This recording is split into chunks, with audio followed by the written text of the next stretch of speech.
Well, my character is so fabulous. No, I mean, my character is, I'm a stripper basically, but I like to think of myself as a new age stripper. So basically, I am very spiritual about my stripping. And I meet Ed when he's very wasted and we get married and he doesn't remember, but I still believe that it's true love. If he doesn't want to do it, I'm like, well, whatever, but I believe that we connected.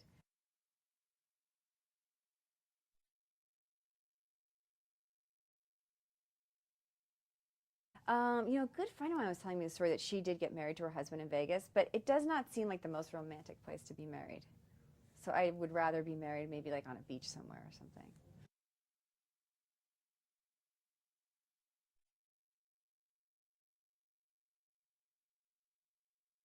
Gambling can be really fun. You get that rush, when you're gambling. And I mean, to be honest, I really like Cirque du Soleil. So it's a good place to go see Cirque du Soleil. I really love, like just watching that is just think it's amazing.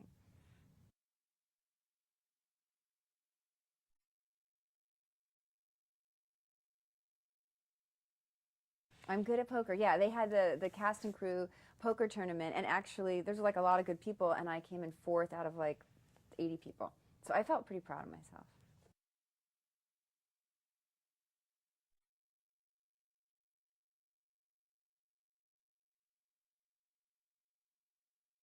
It was fun working with people that are so funny, and it's very fun working with improv comedians because they just say crazy stuff, make stuff up, and I think that they're all really talented, and it was very fun. They were nice too.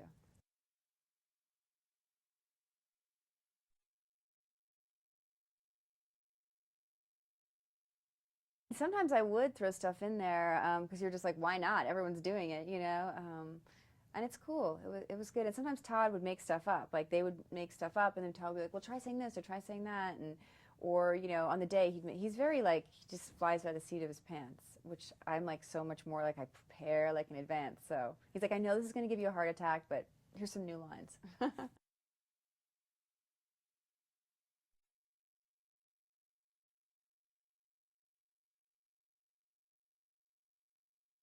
I guess it's like a city of excess. It's a city of, it's so excessive and it's so strange. There's all these hotels, like there's a New York hotel and it's made to look like New York, and then there's the Venice hotel, and it's made to be Venice. And I mean, in a way, it's kind of funny. It's so silly and like over the top, and it's like larger than life, I guess.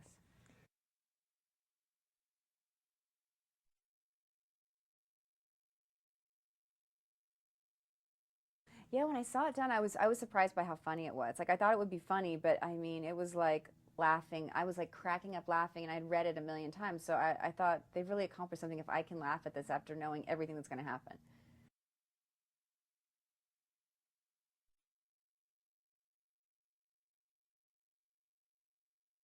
I kind of am, but I felt like I could separate myself a little bit from this and just kind of watch it. So that was cool.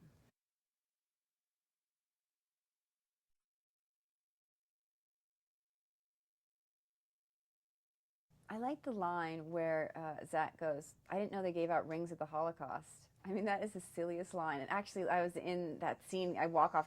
Every time he said that, I was just like, this is the most ridiculous line ever.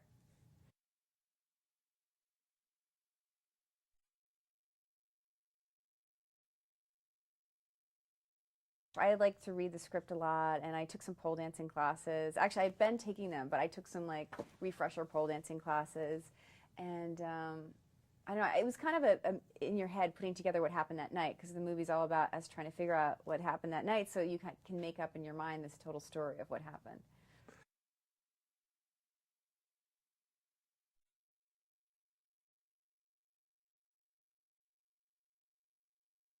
See, it's funny because I was thinking of it like a much more sweet. I was like, oh, escort. I guess I go with guys to things. And he's like, no, you're kind of like a prostitute. I was like, oh, really? Because I was working out this much more innocent version of that.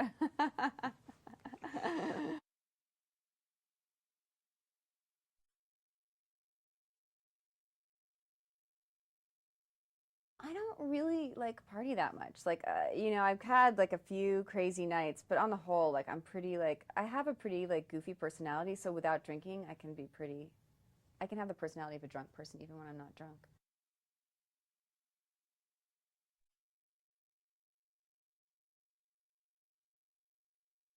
I have never discovered a cure, but I think that if you get it before you go to sleep, you drink a lot of water and you take Advil, like I definitely notice that is good. It helps. But if you wake up the next day, it's too late. You screwed up. If you just like pass out, you have to take the Advil before you fall asleep.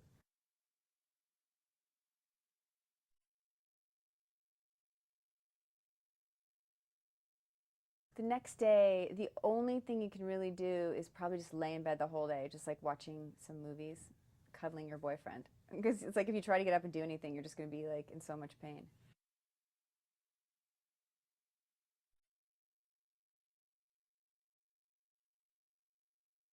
Todd was really helpful. He just, I mean, he kind of left me on my own to sort of prepare for it. But when we were there, it was great. He did a lot of takes, which was fun. Like he would just do things over and over, and you didn't feel like sometimes you always feel like, oh, we have to move on. We have to go fast. Just do it, you know. But there was definitely a feeling that like he would just keep going, which was cool. As an actor, you felt protected that you had a lot of takes and then you had a lot to choose from.